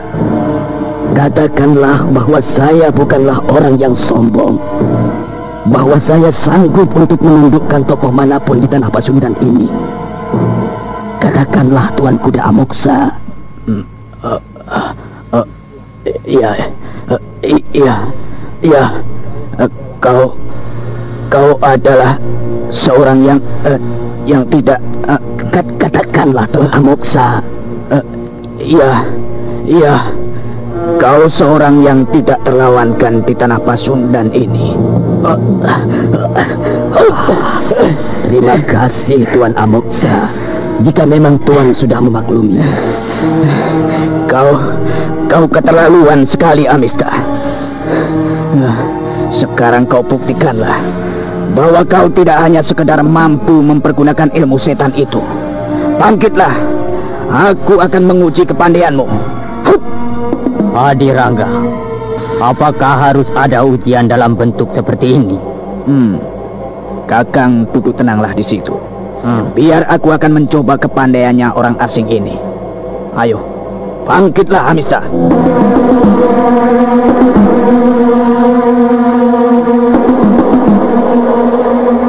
Menghadapi Raden Kuda Amoksa yang menjadi semakin berang, Resi Amista tetap saja duduk beberapa saat. Akan tetapi, kemudian terjadi sebuah pandangan yang menakjubkan. Dari tubuh Resi Amista keluar sebuah bentuk lain yang benar-benar menyerupai dirinya sepenuhnya, yang kemudian berdiri menghadapi Raden Kuda Amoksa. Seketika itu juga, bangsal utama kembali dikeliput oleh ketegangan yang bercampur baur dengan kekaguman. Saya siap menerima petunjuk dari Tuan Amoksa. Baiklah, akan kuhadapi cara apapun yang kau tunjukkan padaku, hai orang asing.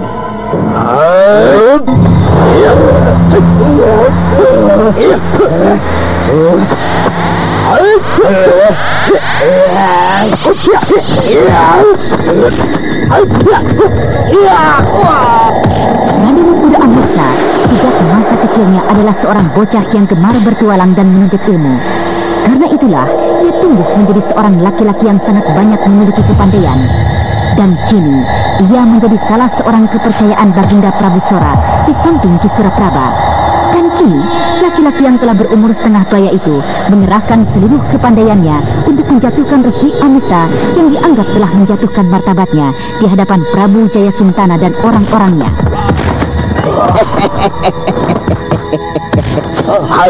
Ayo, bangkitlah Amista, bangkitlah. Kau boleh menghadapiku bersama dengan bayang-bayang setanmu itu. Ilmu dari 5 bayang-bayang ini tidak akan mungkin dapat Tuan kalahkan. Bayang-bayang tubuh hamba itu tidak akan dapat Tuanku kalahkan. Ingin melihat sampai sejauh mana Tuanku dapat menghadapi ilmu 5 bayang-bayang yang hamba miliki.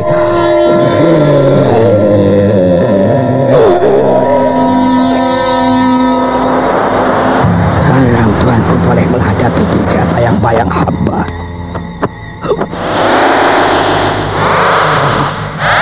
Marilah, sekarang hadapilah hamba.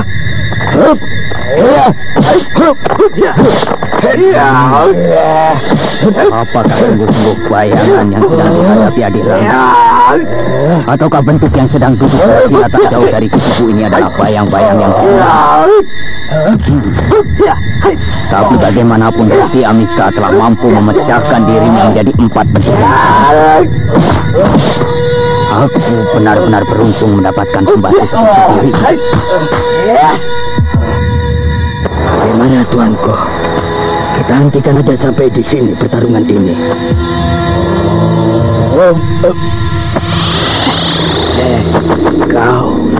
Kau benar-benar hebat, Amista.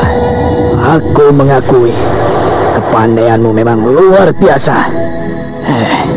Tapi bolehkah aku tahu apakah nama aji yang kau pergunakan itu? Aji 5 bayang-bayang. Inilah kekuatan hamba seutuhnya.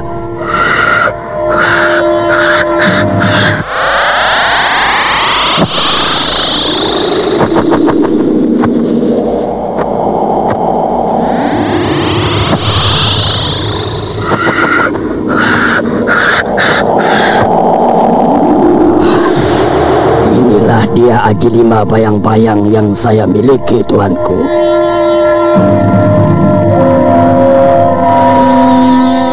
Bentuk yang sempurna dari tubuh Resi Amista berdiri di hadapan Raden Kuda Amoksa, Prabu Jaya Suntana dan para pengikutnya. Dan beberapa saat kemudian, secara tiba-tiba, keempat tubuh itu sirna dan yang tinggal di hadapan mereka hanyalah satu bentuk tubuh dari Resi Amista. Ya, itulah dia ilmu 5 bayang-bayang, Tuanku. Kepandaianmu memang sangat luar biasa, Amista. Mungkin saja kau dapat mengalahkan Jerangkong Hidup. Tapi jika sesumbarmu dapat mengalahkan seluruh jago dari tanah Pasundan ini, kau keliru. Apakah masih ada tokoh lain di tanah Pasundan ini yang lebih tinggi kepandaiannya dari Jerangkong Hidup? Jika memang ada, jelaskanlah pada saya siapa dia itu. Saya ingin sekali berjumpa dan saling mencoba mengadu ilmu. Ya, mungkin tidak banyak orang yang mengetahui tentang kepandaiannya. Tapi sesungguhnya lah, junjunganku di Istana Indraprasta memiliki kepandaian yang tidak dapat diukur dengan kepandaian manusia. Prabu Sora. Alangkah bahagianya hamba jika sekali waktu dapat berjumpa dengannya. Jika boleh kami tahu, apakah ilmu andalan dari junjungan tuanku itu? Kau tidak mungkin mengetahuinya, Amista. Ilmu itu adalah ilmu leluhur kami di tanah Pasundan ini. Ilmu Banyu Cakrabuana. Benarkah itu, Tuan Amoksa? Banyu Cakrabuana.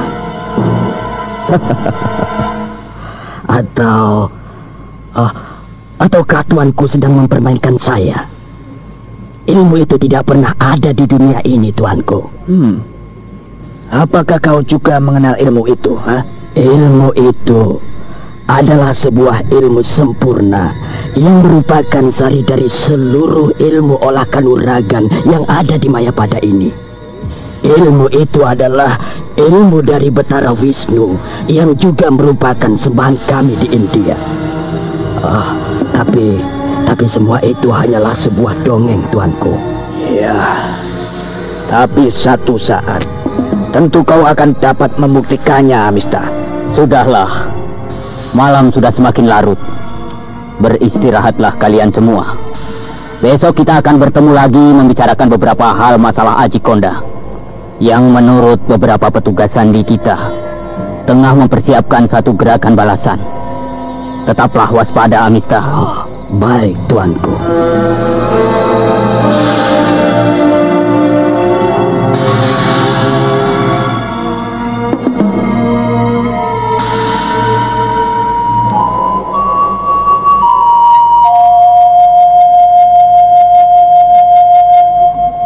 Keesokan harinya, Prabu Aji Konda yang telah membekali dirinya dengan harta pusaka Karang Sedana mulai melakukan gerakan keluar Karang Sedana, mengirimkan berbagai utusan untuk mencari tenaga-tenaga untuk menggulingkan Prabu Aji Konda.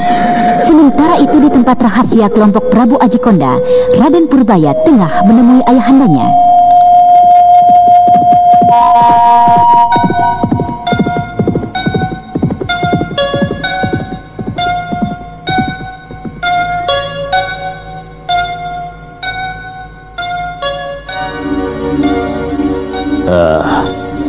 Ada apa, anakku?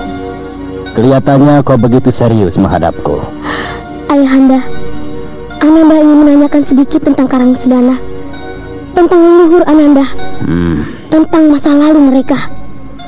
Apakah Ayahanda dapat memberikan gambaran yang sesungguhnya pada Ananda? Ada apakah kau, Purbaya? Mengapa tiba-tiba saja kau bertanya tentang leluhur kita? Tentang masa lalu dari mereka? Ananda mendengar dari seorang kakek tua yang menjadi guru dari Ananda bahwa sesungguhnya Karang Sedana pada masa lalunya adalah sebuah kerajaan yang sangat besar yang menguasai seluruh tanah Pasundan ini. Benarkah semua itu, Ayahanda? Kau benar, anakku. Kau benar. Ternyata masih ada orang yang masih mengingatkan kebesaran leluhur kita.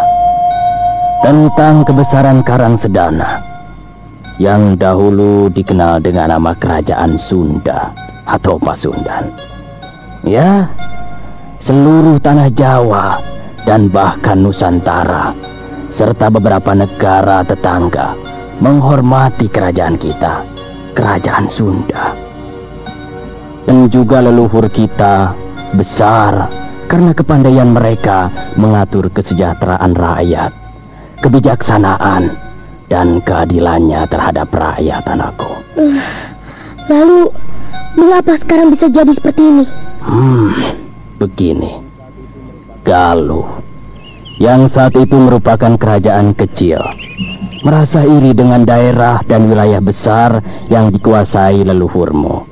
Ya, dengan diam-diam mereka menyiapkan bala tentara dan kemudian menyerang kerajaan kita yang saat itu masih bernama Kerajaan Sunda.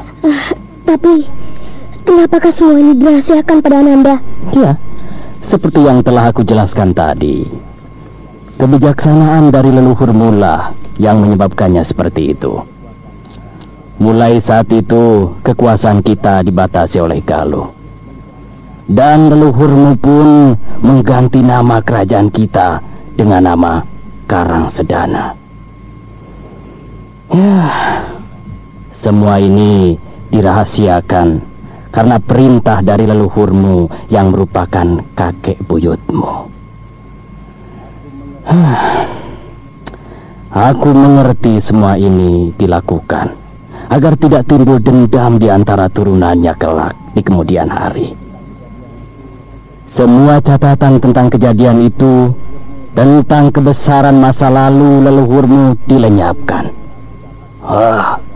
Beruntung aku dapat menemukan sebuah catatan yang tercecer di perpustakaan istana. Dan ketika itu kakekku masih ada. Dan aku tanyakan semua itu secara diam-diam. Nah, ayahku pun sendiri tidak pernah mengetahui tentang cerita itu. Sudahlah, lupakanlah cerita masa lalu itu. Cerita yang hampir genap 1 abad lamanya. Ayahanda, ya. Apakah tidak boleh jika kita membangun kembali kebesaran masa lalu itu? Purbaya anakku, leluhurmu menghendaki agar kita dapat hidup dalam kedamaian dan menjauhi semua bentuk kekerasan, apalagi pertumpahan darah dari ribuan tidak tahu apa-apa anakku, yang hanya sekedar mendukung ambisi dan nafsu serakah kita. Tauhilah keinginan itu, putraku. Lalu, bagaimanakah dengan usaha pengembalian Karangsedana dari tangan Ki Suntana? Seandainya saja Prabu Jaya Suntana saat itu sanggup memerintah dengan bijaksana, aku ikhlas untuk melepaskan semua kedudukanku dari Karangsedana.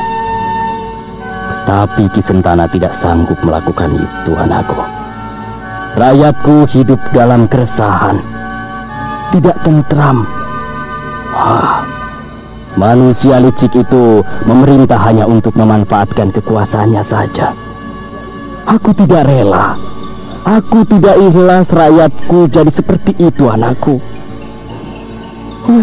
Karena itu, aku akan bergerak bersama-sama dengan mereka, rakyatku, untuk menggulingkan kembali Ki Sentana.